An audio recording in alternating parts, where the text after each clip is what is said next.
Hi everyone, my name is Arielle and this is another episode of The Broker's Table, your digestible guide to New York City's real estate market, where we eat a lot and talk a little bit about real estate.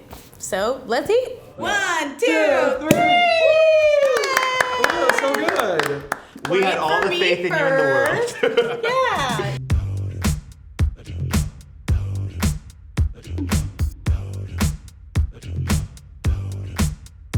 All right, so today's episode, you guys, is bubbles, bodegas, and board packages. Oh my! So we're gonna have a little bit of these Italian subs from the bodega because we're from New York, and why not? And why and not? talk a little bit about. He's already started.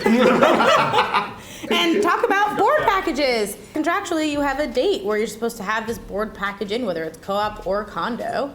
And you know, it's your job and the broker's job, or the broker's job and your job, whoever you are, the broker or the client, to get this package in on time and perfectly ready to go for their review. You just want to make sure that you're not putting yourself in a position where they go through this package and they're forced to ask you for extra information because you weren't able to paint, you know, the right picture.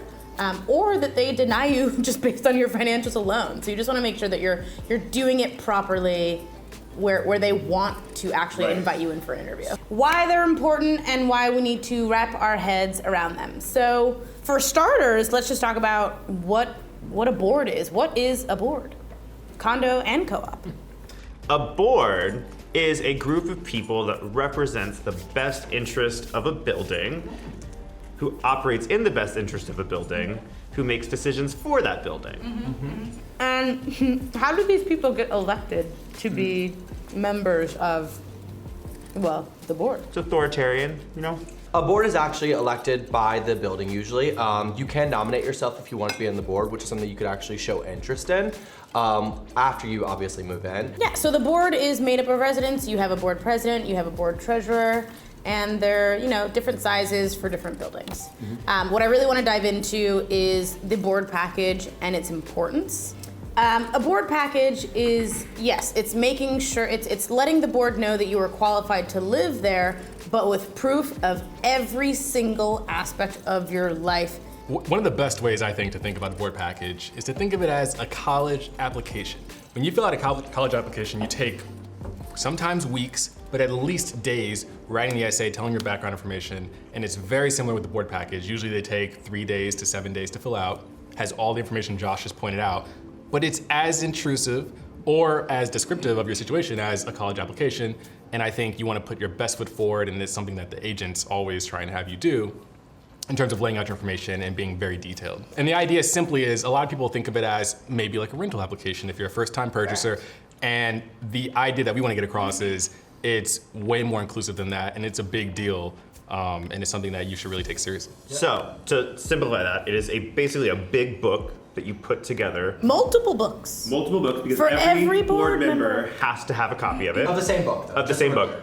And it's a book of all of the supporting documents that prove that you can and should own there. But also, I heard once that you should start with like a love letter. We talked about love letters earlier in like the offer stage, but it also goes like, it starts the board. Yeah, I mean, less of a love letter about the apartment and more of a love letter about love. And the building, and the building itself, and why you want to live in the building and not just the apartment, and like why you want to be a part of the community, in the community and the neighborhood. And you also want to just tell a little bit about yourself so that they have an idea of who you are before you walk into whatever interview you have to walk into later. You want to add context to the black and white financial. Correct. Because the board package, really, in my opinion, apart from the reference letters, is mostly just numbers. Right. Your I mean, it's numbers really are just, to everyone. I make this much for the last 3 months in my bank account. I've had this much to the very cent, and nothing more and nothing less. One thing I want to sort of put out there is that contractually, you have to have this package in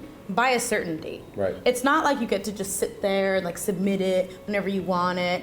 In the contract, it says on or about, right? So I just want to make sure that, you know, people who are watching this, they understand that, you know, you can't just take your time. So how can clients prepare for this ordeal, the board package, while they're going through the offer stage or potentially the contract I mean, I think the best thing is, you know, I think a lot of brokers and clients wait till contracts are signed to take a look at the board package to see what they need to get done. But I really think that once the offer is in, like, request a copy of the purchase application and just start gathering things As you go. anyway, because even if it's not this apartment, generally they're all asking for the same amount of information. So it doesn't, it doesn't do you any sort of disservice to get this stuff together ahead of time. Yep. And I would say one of the best things you can do is talk to at least 3 people, sometimes 4 in your workplace, 3 or 4 friends, to gear them up to having to write a letter. And sometimes you can write your own letter and give it to them and get their sign off, like some people will do. But at the end of the day, they need to be ready for you, for you to ask for their help. And asking for that while you're looking for an apartment allows you to hit the ground running so you can meet the deadlines better. And it's so funny to me. I think people are so afraid to ask their friends and their coworkers for stuff like this, but people are always really excited When they're to asked know to do that it. you're like doing something that's so like sort of like monumental, like you're buying your first apartment. Like, of course I will write a letter for you in reference because I think you're a great person. I mean, hopefully your coworkers think you're a great person, but What I've learned from these episodes is that there's lots of letter writing in real estate. yes, lots of letter writing. Everything. Even the board package is writing a letter. It's writing a letter I in a very have to write a different letter, way. they have to write a Right. letter, we all have to write a letter. But it's important that once it's all done and it's handed over, it was one of the harder parts of the process.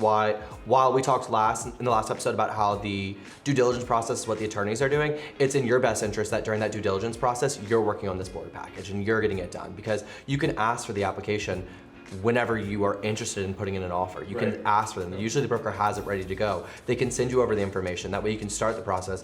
Don't be caught on a step behind when you should have been 2 steps ahead. And as a word of warning, a lot of clients do get frustrated throughout the process, but I like to remind people that everybody who lives in the building you'll be purchasing has done this and is one of the best ways to vet people. And throughout the housing recession of 2008, 2009, New York City did pretty well, in large part because we have such a grueling board package process. Right. All the owners are highly vetted and highly qualified just to be accepted into buildings. So you turned in my board package. They checked it over. It's all good. How are you preparing me for the board interview? I think for the best thing you can do for this is just less is more. Don't try to use this as an opportunity to ask questions that you may have. Let your broker, or do use the time with your broker or with your attorney to have that. This is an opportunity for you to go in, answer their questions, give blanketed answers, and then be on your way. Yeah. All right, so I got financed, I found an apartment, I put an offer in, it got accepted. The attorney did all of the like really minutia, black and white bull. I probably shouldn't have said that. Due diligence. Due diligence, there it is. So now I need to do a what? A board package. A board package. So, but if the package checks out and the board approves it, there's a second step if it's a co-op. What is that second step? So to answer your question, if you, after the board has reviewed your application and they are good to go with it, if you were in a condo, then they give you permission to go ahead and proceed forward with purchase. If you were in a co-op, however, they're gonna give you permission to come meet with them in person to now ask questions about the board application that they had. I'm a lucky lady. And if you feel that way, great. Thank you so much for joining us on another episode of The Broker's Table. Please, if you have any comments, make sure to leave them in the comment section below. We'll see you here next time. Cheers, guys. Cheers. To the board. To the board. Woo! What is it in Hamilton? To the revolution! To the da, da, da. I don't know what it is. Okay, great.